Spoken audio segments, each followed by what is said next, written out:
Bienvenidos. Hoy hablamos de Funny Games, la versión original de 1997, dirigida por Michael Haneke. Cuando se estrenó en el Festival de Cannes, parte del público abandonó la sala horrorizado, incapaz de soportar lo que veía. Para Haneke no fue ninguna sorpresa. De hecho, diseñó la película precisamente como una trampa, un experimento de laboratorio donde los espectadores somos el objeto de estudio. Es un ejercicio de estilo frío y quirúrgico.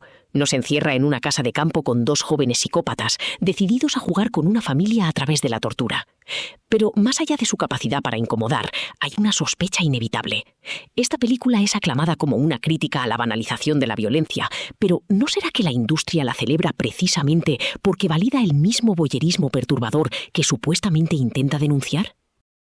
Funny Games es una pieza austríaca de 1997, escrita y dirigida por Michael Haneke, quien volvió a rodar la misma historia plano a plano 10 años después en Estados Unidos. Según explicó Haneke, quería que el público americano recibiera el mensaje en su propio idioma. El resultado fue un experimento idéntico, que parte de la crítica consideró un calco innecesario y que volvió a pasar desapercibido para el gran público. El reparto central cuenta con Susanne Lothar, Ulrich Mia y unos escalofriantes Arno Frisch y Frank Girin. Con un presupuesto modesto, no fue un éxito de taquilla convencional, pero su estatus de culto creció hasta convertirla en una referencia inevitable del cine de provocación. Un detalle revelador. Durante el rodaje, Haneke pidió a los actores que evitaran humanizar en exceso a sus personajes. Quería que fueran símbolos, no personas, algo que frustró profundamente a Susanne Lothar, quien confesó sentirse despojada de cualquier herramienta emocional para protegerse de la intensidad de la trama. Otra curiosidad técnica es que Haneke disuelve la barrera entre la pantalla y la realidad, desafiando nuestra pasividad y recordándonos que en el fondo el espectador también es cómplice de la tortura que observa. La calma de una familia burguesa que llega a su casa de vacaciones de verano se fractura cuando dos jóvenes impecablemente vestidos llaman a la puerta pidiendo huevos. Lo que empieza como un favor trivial degenera en cuestión de minutos en un secuestro doméstico donde la manipulación psicológica y la crueldad gratuita se convierten en la única ley. La dinámica es perversa. Los captores no buscan motivos, ni dinero ni explicaciones. Solo buscan entretenimiento.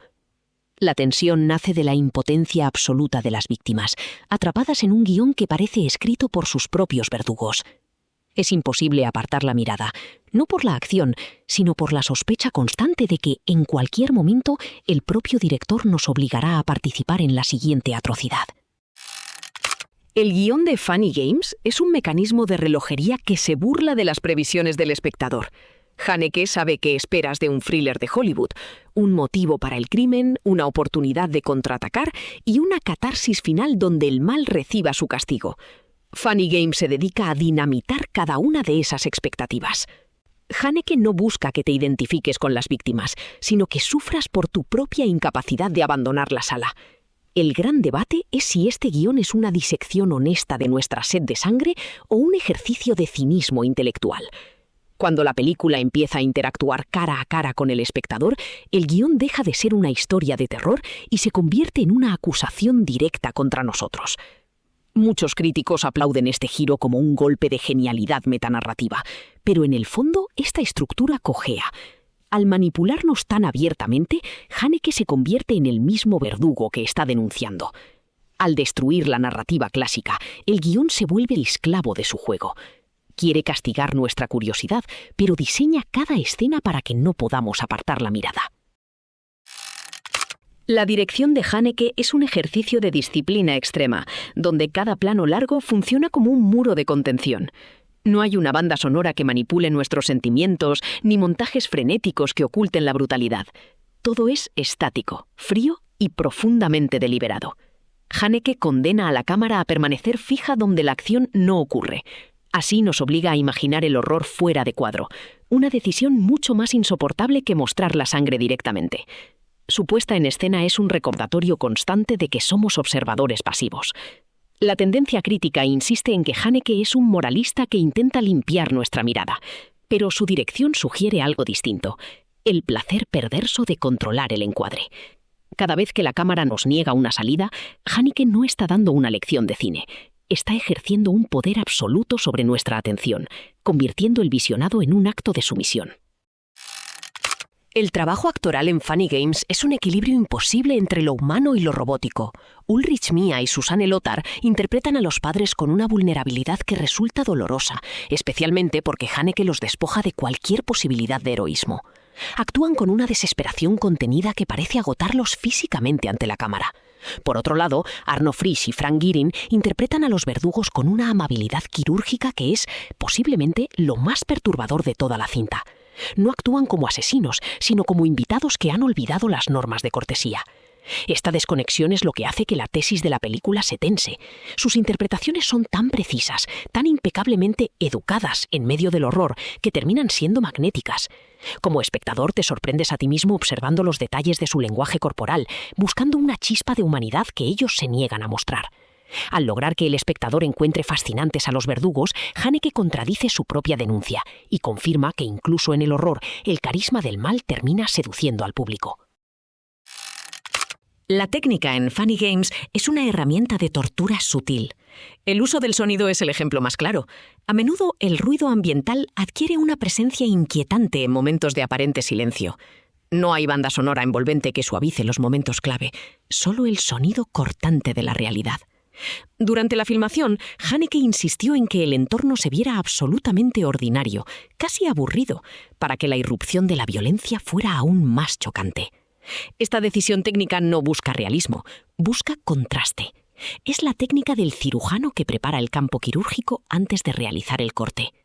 Cuando la película decide romper sus propias reglas técnicas y subvertir el montaje, no es un truco de edición. Es una declaración de guerra contra nuestra percepción del tiempo cinematográfico. Nos obliga a confrontar el hecho de que nuestra comodidad ante la pantalla es técnicamente una forma de complicidad. La lectura de Funny Games ha mutado desde su estreno. Inicialmente fue recibida por sectores de la crítica como una obra maestra del terror existencial, un espejo lanzado contra la violencia en el cine de Hollywood. Sin embargo, con el paso de los años, ha ganado fuerza una lectura más escéptica. La idea de que Haneke, al igual que los villanos de su historia, nos tiende una trampa.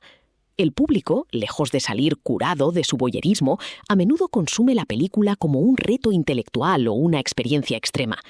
La industria, astuta como siempre, acogió la película no como una censura, sino como un producto de prestigio. Al final, Funny Games se ha convertido en un objeto de colección. Una película sobre la inutilidad de contemplar la violencia que ha sido observada y analizada miles de veces, validando precisamente ese ciclo de consumo que pretendía romper. Funny Games es una obra que ha dejado una marca indeleble en el cine contemporáneo, influenciando a una generación de directores que han explorado la crueldad sin tapujos. Su impacto no fue una explosión comercial, sino una erosión lenta en la conciencia del espectador. Aunque su legado cultural es considerable, la tesis que muchos atribuyen a la película, la purga del espectador a través de la incomodidad, se revela como una aspiración fallida. El cine, por su propia naturaleza, necesita ojos que miren, y Haneke, aunque se vista de verdugo moral, sigue siendo el director que ha creado un espectáculo ineludible. De ahí que décadas después, su valoración siga marcada por una polarización extrema. Para unos es una obra maestra de la moralidad y para otros un ejercicio de pura arrogancia intelectual. La película no logra condenar el voyerismo, porque el propio formato de su crítica depende de él. La industria no la celebra a pesar de su violencia, sino gracias a ella, reconociendo en Haneke a un maestro capaz de convertir el rechazo en un activo valioso. Al final, Funny Games es como el juego perverso que retrata, una trampa perfecta. Nos hace creer que tenemos el control, pero solo sirve para recordarnos que las cartas en la pantalla siempre están marcadas.